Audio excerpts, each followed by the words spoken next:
መሰለ የእንቁላል ክሬም በየቤታችሁ ሰርታችሁ ለመሞከር ለማወቅ ይህን ቪዲዮ እስከ መጨረሻው ይመልከቱት።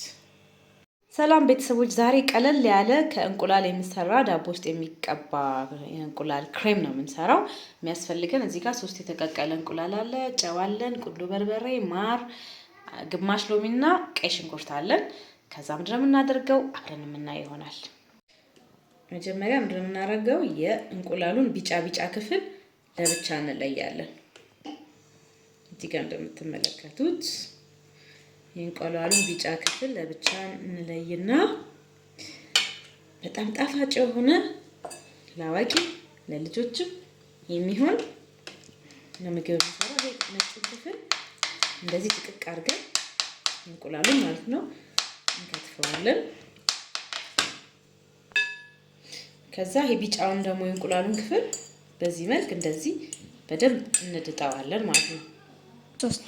ከዛ ይሄንን እንቀላቅላለን ማለት ነው።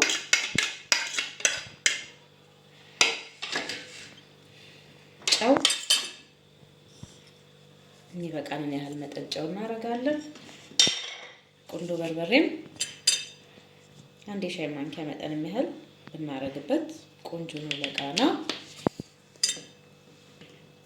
ቀይ ሽንኩርት እንጨምራለን።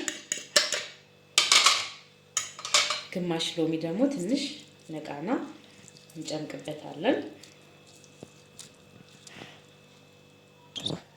ከዛ ማር 1 የሾርባ ማንኪያ ማር የሚሆን ደግሞ ላዩ ላይ እናደርግና ይሄን በደንብ እንለውሰዋለን። ከዛ የምንበላው ምግብ ላይ በዳቦ ሊሆን ይችላል፣ መሀል ላይ ለልጆች መክሰስ፣ ለቁርስ፣ ለአዋቂ ለህፃናት ለሁሉም የሚሆን ነው። በጣም ቆንጆ ነው። በጣም ነው የምትወዱት። ሁላችሁም በየቤታችሁ ሞክራችሁ ይሁት። ማዮኔዝን ከፈለጋችሁ ማድረግ ትችላላችሁ። እኔ ስላልፈለኩ ነው ማዮኔዝ ማድረግ።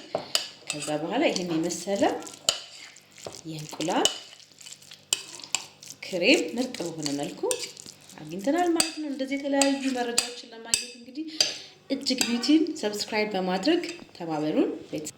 ላይክ፣ ሼር፣ ኮሜንት በማድረግ በሌላ ቪዲዮ እስከምንገናኝ ድረስ ቸርን ሰንብት። ቸር ይግጠመን።